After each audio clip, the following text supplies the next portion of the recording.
Julia, it's been an amazing overview on why these stories are so important. Tell us why.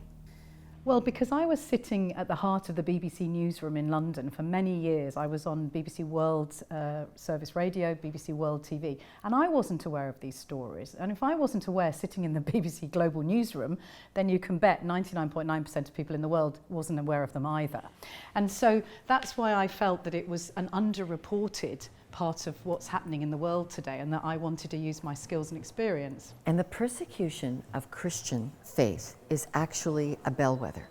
Yeah, I would say it is, because when you have a fragile society, when you have a country that doesn't have the rule of law and order, doesn't have good governance, has corruption of its judicial system, Christians will suffer under those kind of conditions. You have felt that we should not use that word persecution too easily. You want us to rebrand it as pressure. Yeah. Why? Because when I think of someone who is, quote unquote, a persecuted Christian with a capital P, I think of someone with a halo around their head, like a saint. And I think that person has been to prison, has been tortured, has been maybe killed.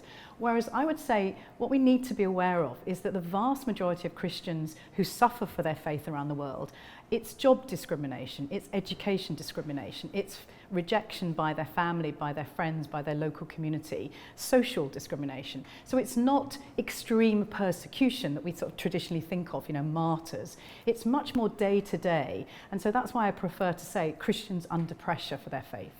We want our audience to make sure they start reading the stories of World Watch Monitor. You'll see them on our website, you'll see them in our tweet feeds. We love repeating what you do. Just remind us where we can find everything.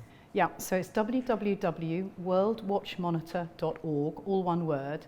And there we try and put out a story most days, not every day, but the big thing we try to give is background and context. We try and explain why you, sitting in Canada, would care to read about something that's happening in a country far away in the middle of Africa, say. What is it? Let's explain the conditions of that country. Let's say why it's important, rather than just saying this happened and you should care. We try and explain why it's important for you to know about this. And it becomes the fuel for many people responding with NGOs, with governmental interactions. Thank you for what you do. Thank you.